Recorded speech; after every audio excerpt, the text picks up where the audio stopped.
Hello, and welcome back to another Daily Top 10's Top 10 video. Ever since we came down out of the trees, humans have loved a good fight. Whether it's with sticks, spears, swords, guns, or Twitter, there's always been a fight going on somewhere. And although victory normally goes to the biggest, richest armies, this is not always the case. And battles and wars have been lost thanks to some very stupid choices that were made. Today, we're looking at the top 10 worst ever military decisions. Number 10. Showboating.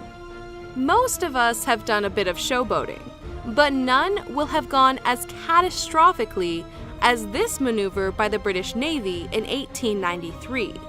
The HMS Victoria was one of the most powerful battleships, and the Vice Admiral, Sir George Tyrone, who commanded the fleet in the Mediterranean, was leading a demonstration in Tripoli, Lebanon. But there was a terrible miscommunication, and the Victoria was rammed by another ship. Within 13 minutes, it had capsized and begun to sink. 358 died, just over half the crew, including Tyrone, who had even waved away rescue ships after the collision, as he thought they'd be fine. Number 9. Pickett's Charge. The American Civil War reached a head at the Battle of Gettysburg, one of the most important fights in American history. Confederate General Robert E. Lee had failed in 2 flanking attacks on the Union in the previous day, so he decided he'd have a go right down the middle. He sent about 12,500 infantrymen across the open field, after trying to soften the enemy up with artillery. The problem was Union Major General George G. Meade had been all, "That's totes what I thought you'd do, jackass." So his army was more than prepared, and they easily held the line, killing half the attacking troops. It's known as Pickett's Charge since George Pickett led the assault.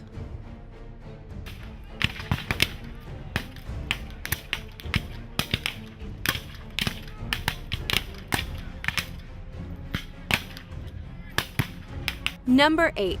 Pausing Operation Barbarossa. Russia, as you may have noticed, is pretty large. So if you want to invade it, make sure you bring some spare socks because you're going to be walking a while. Operation Barbarossa was the Nazi codename for their attempt to take over the Soviet homeland in June 1941.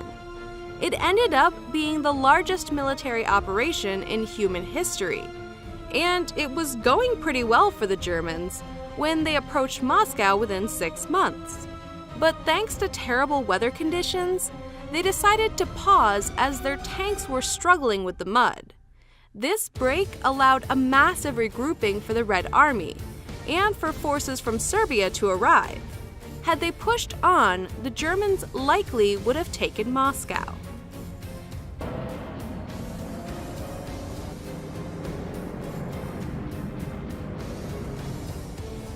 Number 7.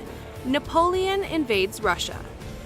And the Germans should have known that invading Russia was an almost impossible task, since they had the example of the previous century's greatest military to look back on. Napoleon took a huge force of 680,000 into Western Russia in 1812, hoping to have a quick fight, defeat the army, and win a lifetime supply of Fabergé eggs. But the Russians kept falling back and left Cossack fighters to burn the ground so the French would run out of food. It worked. The French were shocked by the tactic, as they believed only quails and crepes were supposed to be flambéed. The French took Moscow, but again, it had already been evacuated, so it really took the fun out of it, and they eventually went home. Number 6. Ladies verboten.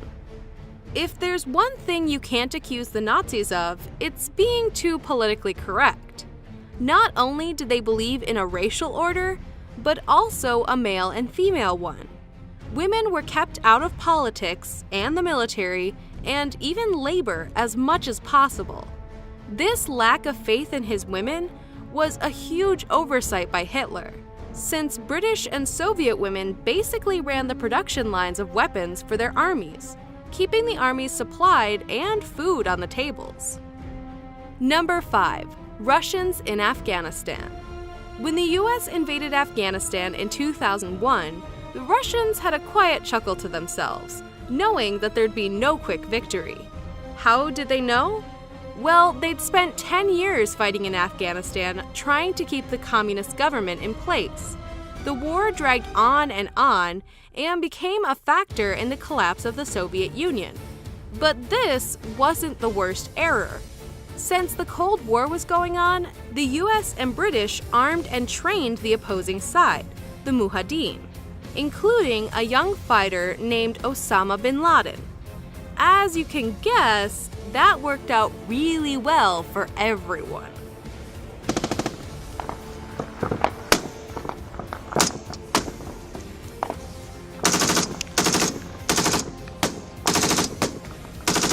Number 4. Slave Army. The Shang dynasty ruled China for some 600 years, finally losing their grip about 1000 BC. There had been an ongoing struggle with the Zhao, which culminated in the Zhao marching on the ancient capital of Yin. The Zhao only had 5,000 men, while the Shang had over 500,000. But to be on the safe side, the Shang leader thought it would be a wonderful idea to arm 170,000 slaves to help with the defense. The slaves, unsurprisingly, just wandered over to the other side. Many of the Shang troops were so disheartened by this and years of corruption that they just laid down their weapons. Number 3. Launch failure. The Musashi was ordered just before World War II began, and was one of the biggest, most powerful warships ever built when it was launched in November 1940. But pushing a gigantic metal monster out into the bay caused a massive surge in the water levels, and it created a tsunami which raced up the rivers, flooding many homes and destroyed local fishing boats. It's not exactly the protection the people of Japan were hoping for. Number 2. Letting a novice run the show at the Battle of Arezzo. A Roman battle against the Gaul did not go as planned in 105 BC. They had 2 armies present, but they refused to cooperate with each other and ended up losing virtually all their troops, incurring the biggest loss in the history of ancient Rome. The biggest error, though, was allowing a complete novice to take command. Rome had plenty of seasoned military leaders, but Gnaeus Mallius Maximus was basically the office intern, and he made a less than excellent job of it. Number 1. Not realizing there would be an airstrike in the Battle of Longwala. The Indo-Pakistan War in 1971 lasted just 3 days, but this was still long enough for the Pakistani military to make a series of massive blunders.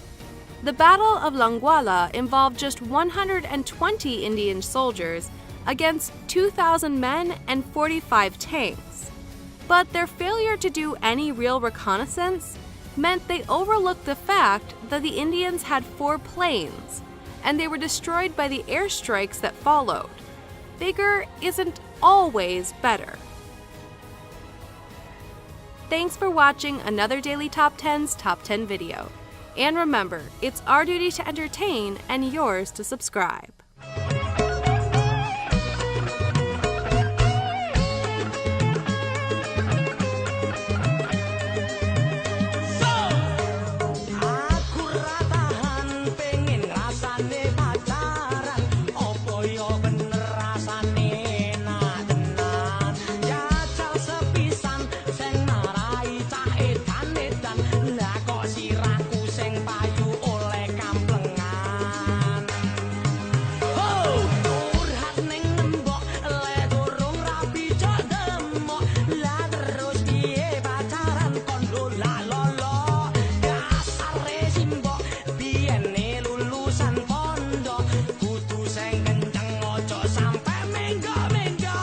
Please subscribe to Delhi top stands.